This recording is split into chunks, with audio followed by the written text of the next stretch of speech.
All right, welcome back to the Cricket Today podcast on Tuesday, December 26th. Happy first day of the Boxing Day test. I'm absolutely pumped after Christmas and we've got the first test back at the G. We're very pumped. I'm your host, Liam McAllion, also known as the Stats Guy. Very full of prawns, ham and beers. I'm sure Jaymz here as well. So we've got Jaymz Clements, special guest actually. He hasn't been on the Cricket Today show. How you going, Jaymz? I'm all right, Stats Guy. I find this a bit weird. I don't know why you're hosting. They should have just given it to me. And when I say they, I mean me. But you're right. It's happy Boxing Day to all who celebrate, aka the finest time of the year. I'm actually wearing my Christmas shirt for you and everything. I feel like I'm about to just roll into the Boxing Day test, actually. Yeah. I'm just like, still coughing up the beers and tins from yesterday, but it was great fun. And basically, it was all in preparation for today. So sitting here, looking at the weather, looking back at the TV, looking at the weather, looking back at the TV, fingers crossed it all happens. But yeah, stoked times there, Stats Guy. Absolutely. Hopefully we can get some cricket out there today. How do you compare your Sunday pub cricket to the Boxing Day test, actually? I was going to ask that. Well, pub cricket's very clearly a higher level. It entails a lot more skill, a lot more determination, a lot more grit, and a lot more capacity for drinking on the field. So, look, I've got a broken finger from pub cricket. Just a testament to how we put our bodies on the line. I'm waiting for my call-up, Stats Guy. What are we doing here? I know. I'll roll the arm over. It's either Scotty Boland or Jaymz Clements. Jim, I reckon. Jim will get out there and get some wickets. It's who it came down to. It's look, you need a wicket-keeping all-rounder named Jaymz Clements who hasn't played a proper game since like year 10 at Ballarat High School. He's been playing pub cricket for years, though, so he's all warmed up. He's ready to go. He can pull off a Warnie. Let him step in, son. Let him step in. Come on, Cummins. Get him in there. Basically, though, yeah. Me and Scobo is what it came down to. So, look, we were both tough to miss, I think. Yeah, it'll be pretty interesting.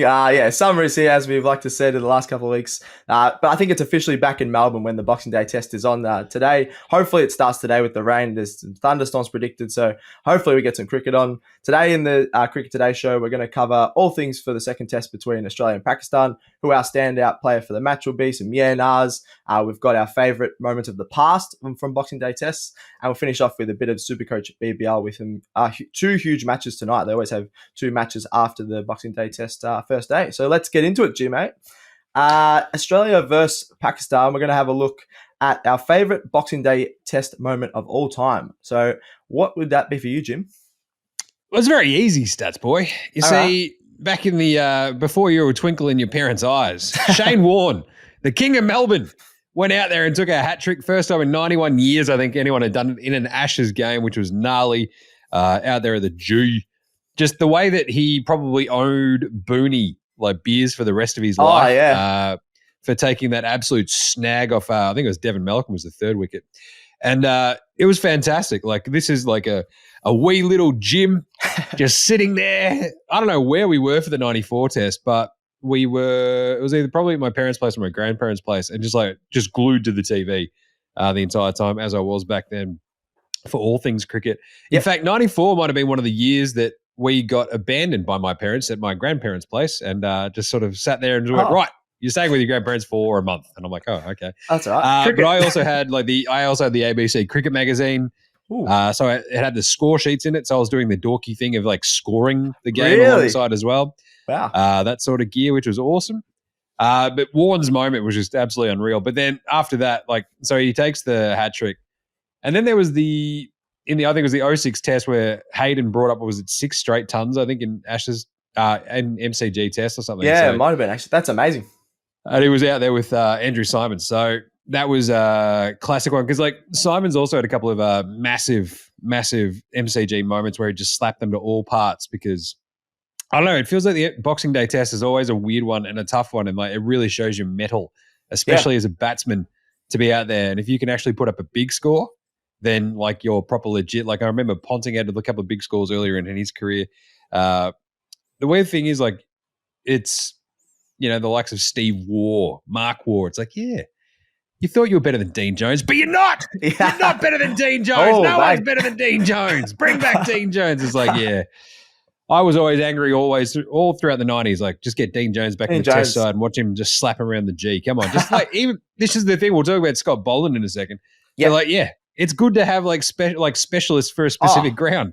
Absolutely. Dean Jones on the MCG, he should have played every match they ever played there. Same with Scobo. So there you go. Couple ones there for you, stats guy. Love it. I can't believe you were writing the scorebook and everything. That's awesome. I'm going to go with Shane Warne as well. I think Shane Warne, Boxing Day, I just think of Shane Warne all the time. Shane Warne, 700th wicket. I was there in 2006. It was an Ashes one as well. They can't catch him. They can't catch him. He's taking off around the MCG. They can't catch him. It was amazing. Oh, I can't feel like we're right back there. Yeah, it was absolutely amazing. Probably the loudest roar I've heard of the G. I think I've said that a few times this week for a few things, but that was probably the loudest one. We had my brother who was playing Milo cricket that day. That's the reason we actually went.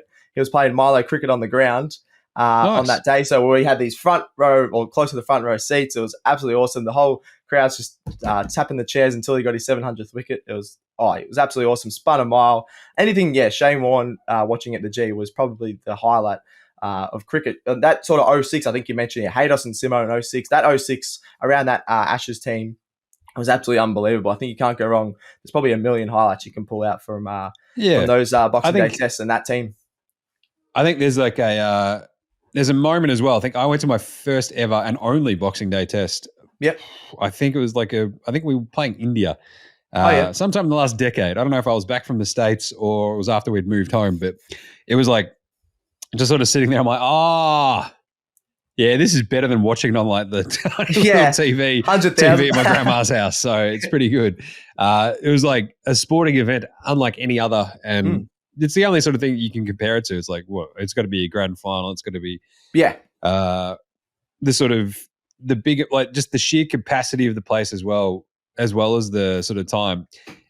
Of course, the only problem is this year, Stats Boy, we're playing Pakistan, and it appears that we're a little bit better than them.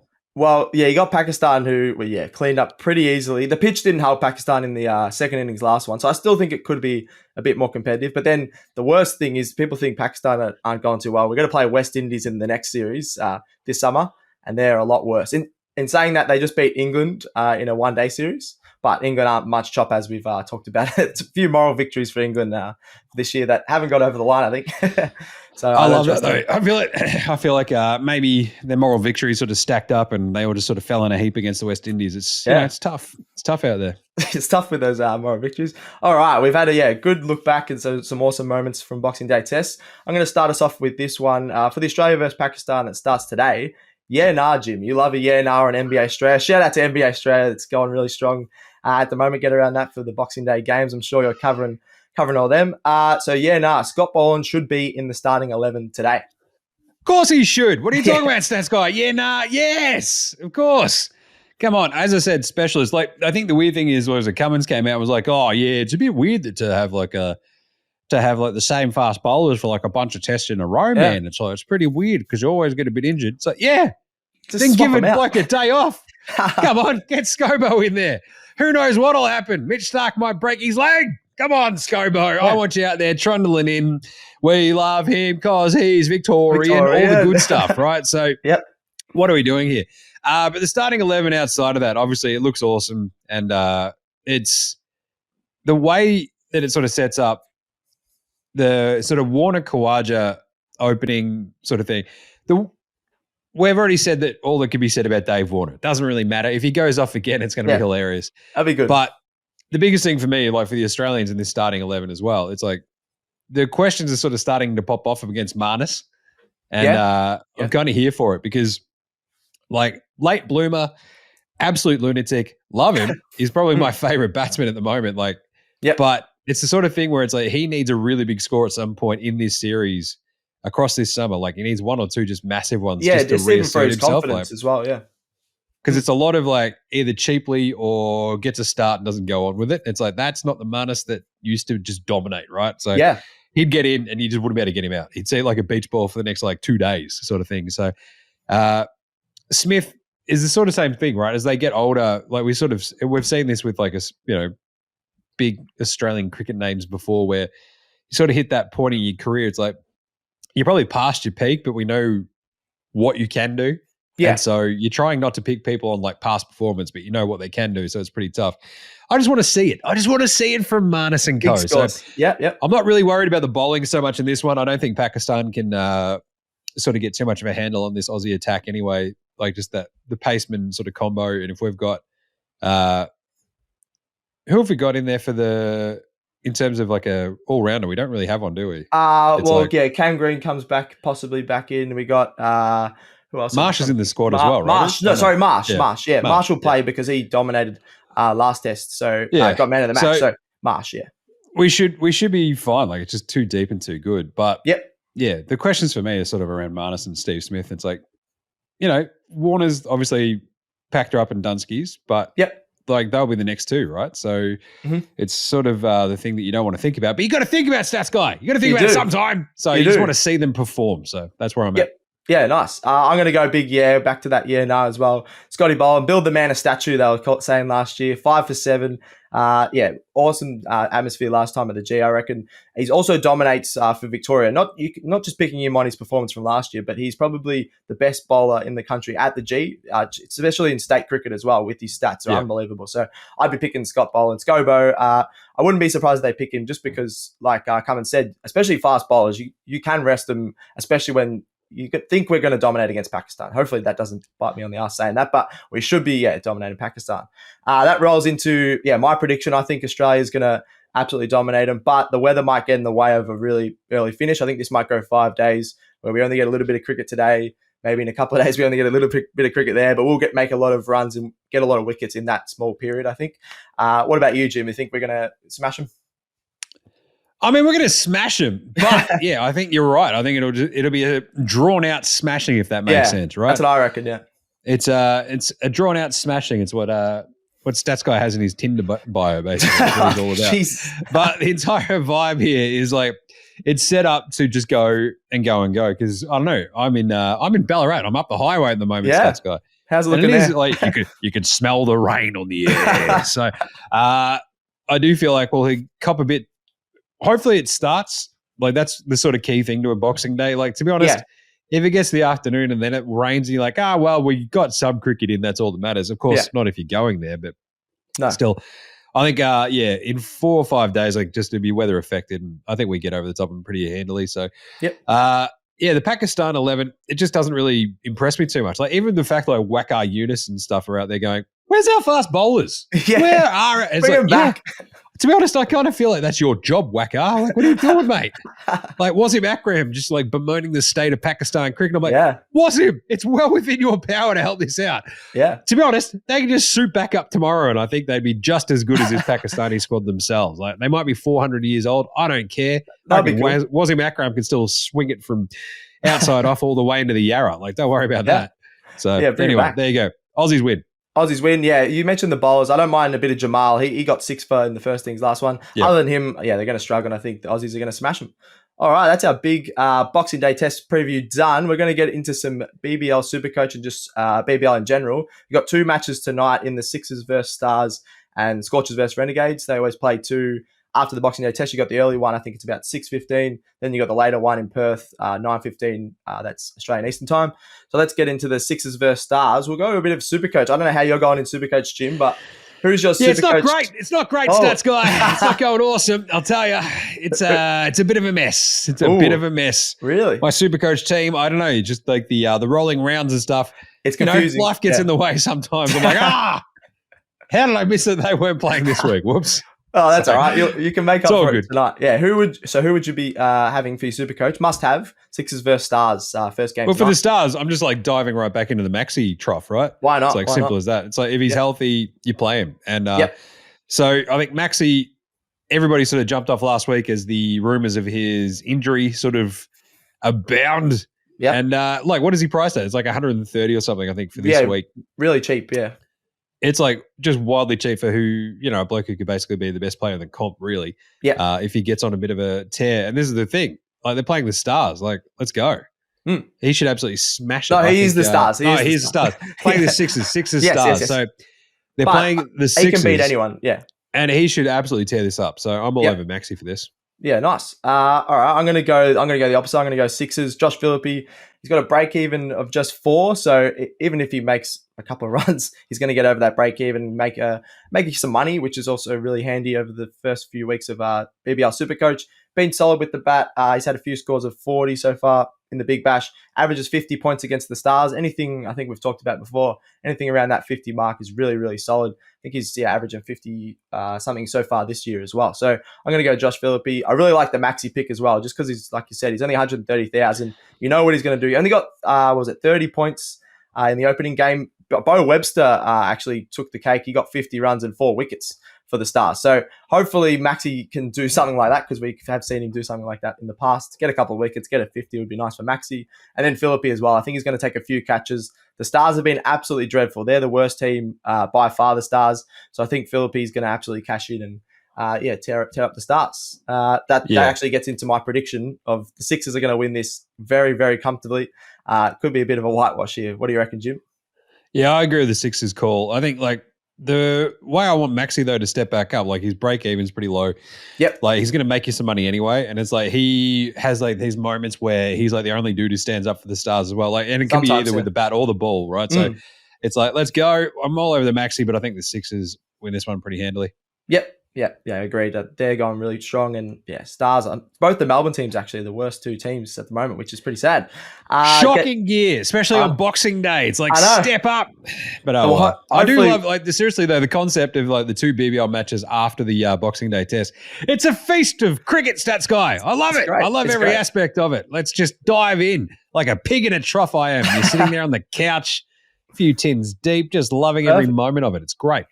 Perfect. So that later game, I think it's about 9:15, is the Scorchers versus Renegades. The other Melbourne team are desperate for a win. Scorchers are flying as usual, going off that, going for the three-peat of titles. They're absolutely awesome. Let's have a look at another Supercoach must-have. Jim, I think you're going for Scorchers' best player, I'd say. That'd be Aaron Hardy. Brad Hardy, as we call him around the Brad office. Hardy, I like it.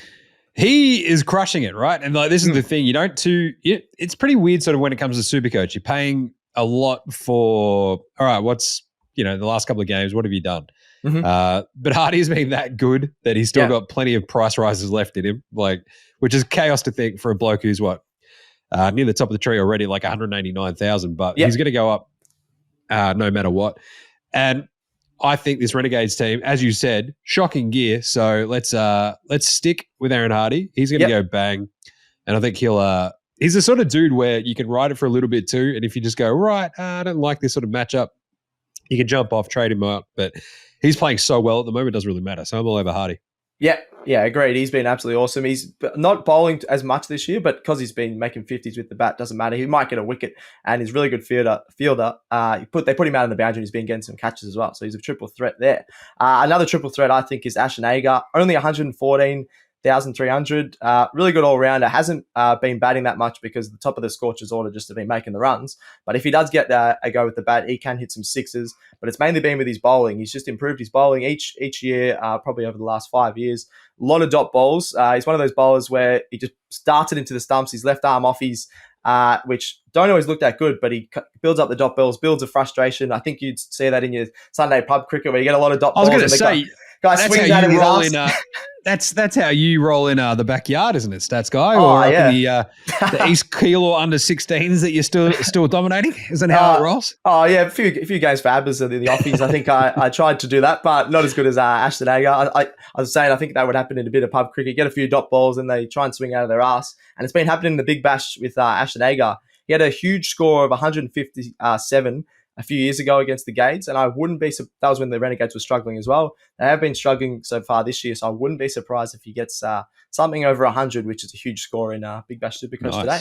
Yeah. I think that's it, Jim. I think we've covered the Boxing Day test. We've covered a bit of Big Bash Supercoach. You haven't made a prediction for the second game there, Stats Guy. I think I've already given my prediction about this game just from bagging the Renegades, but I will say the Scorchers are going to win this easily. I think the Sixers and Scorchers are probably two of the top three teams. You got the Heat as well, who are flying, but you got to go Scorchers and Sixers, especially at home. Who are you going, Jim? I'm going the Scorchers as well. Like, God bless the Renegades. They're trying. Yes. They're trying. And I'm here for the very nice uniforms. But the problem is they stink. So Aaron Finch, let's see something, anything. Oh, and it's just, I don't know, man. But it's just, I'm all over the Scorchers for this. But the cool part is it's out west. It's at Optus Stadium, 9:15. It's a great time. This is awesome. As I said before, just the simple back-to-back-to-back of the Boxing Day test, the BBL game, and the late one out west. This is how it should always be structured. It's very simple. Just like, give me a late game, Cricket. a few tins deep again. I just want cricket all the time. It's not hard. It's not hard, I'm saying. But yeah, I'm going with the Scorchers in this one. Scorchers, yeah, you got to go them today. So there we go. Now that's it. I've definitely done a prediction there. We've done some BBL SuperCoach, covered a huge Boxing Day test. We've relived some of the good old days in 06 with Warnie, so that was good fun. And that's it for the Cricket Today show. Thank you very much, Jim, for jumping in. We'll be back with this tomorrow for day 2. I wouldn't be surprised if this is a bit of a day 1 wrap that could involve a bit of rain. But hopefully we get some cricket on. So get right around the show. Subscribe on your podcast apps, Spotify, Apple Podcasts, etc. Like and review it, would you? Chuck a follow to Cricket Today and Cricket Today AU all over the socials. That's Facebook, Instagram, TikTok, and X. Send in any questions via the socials. Let us know how Jim went on today's show or anything you want us to fight to us about online. And that's it, I think. Thank you, Jim, for jumping on. I just assume everyone's going to go, bring back Jim. Yeah, he's fantastic. Get him on the show all the time, stats guy. What are you doing? But also, what are you going to smash? You're going to smash the Football Today show. You've also got to smash NBA Australia, NFL Australia, all that good stuff. So, but this has been good. Nothing like talking cricket there, stats guy. I love it. You know that. I basically sit in the office just rattling off old cricketers' names. I'm just like, it'll be dead silent. I would just go, Peter Taylor. It's like, Jones. What? Craig McDermott. It's like, what? Why is Jim just yelling old cricketers' names? Like, Mike Whitney. You're like, all right, buddy, you need to have a shoot down. Anyways, this has been really fun. Thank you. No, thank you. That's why we need to get you back on the show again, I reckon. So that's another episode of Cricket Today done. We're out.